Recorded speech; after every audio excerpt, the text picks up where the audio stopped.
Let's talk about using commas with different types of phrases. Now, before I go there, I want to review exactly what a phrase is. Let's be clear about that. So, the sentence is the king. We convey our thoughts in sentences. The sentence is made up of clauses and phrases. A clause is not complete on its own, it's a part of a sentence. A phrase is not complete on its own, it's a part of a sentence. The difference between clause and phrase is the phrase can be a part of a sentence or a part of a clause. So, what is a phrase? A phrase is a few words collected together in a sentence that don't have the subject and verb pairing. Let's take a look at one such phrase. We have to use a comma to separate a series of phrases. Phrases are parts of sentences or clauses that do not have the subject-verb pairing. So this is the definition of a phrase. To understand better, let's take an example of a sentence that has clauses and phrases.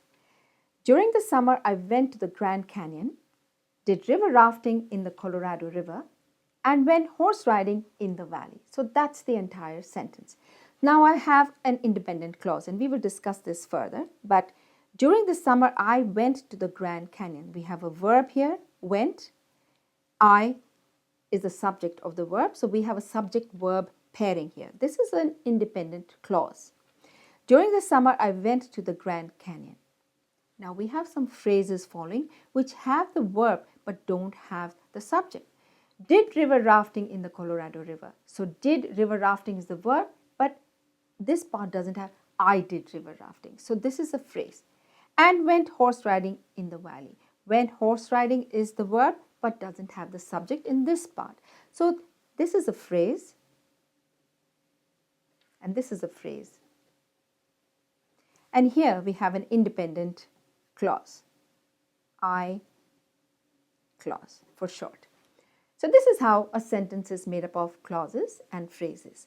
As you notice, we have separated the clauses and the phrases with the use of a comma. So we have during the summer, I went to the Grand Canyon. That's one thought. Separate that. Did river rafting in the Colorado River, comma, and went horse riding in the valley. So this is how we use commas. Now let's talk a little bit about phrases. Introductory phrase. An introductory phrase is a phrase that introduces an idea, a person, an issue, or a thing that we are going to write about in the sentence. An introductory phrase is placed at the beginning of a sentence. We do need a comma after an introductory phrase. An example. After finishing his painting, so now I'm introducing the idea of someone finishing his painting. So now after this, I need to have the artist observed it from a distance. Now here we are talking about placing the comma. After finishing his painting, this is an introductory phrase. I do need to place a comma after the introductory phrase and then bring the artist right away or bring the person or issue after the introductory phrase.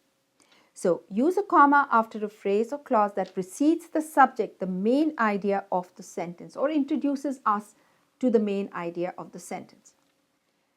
Now let's talk about the parenthetical phrase.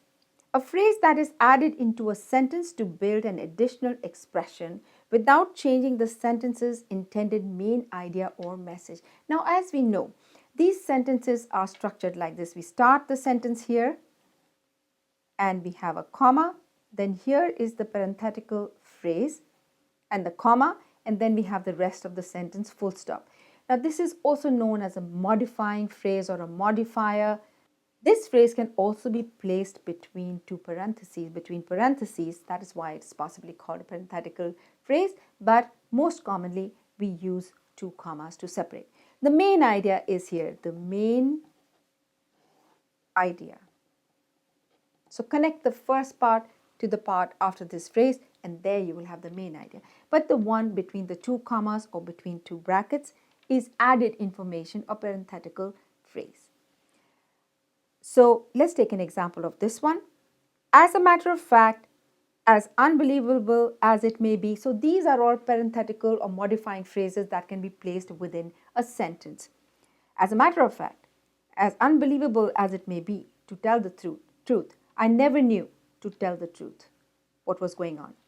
To be honest, in all honesty, believe it or not, Apparently, I am sure, etc. So I finished my work, believe it or not, and in time. So I've put the believe it or not in the middle of the sentence between two commas. So this is the use of the comma with a parenthetical phrase. Some more lists and some more uses of commas coming up.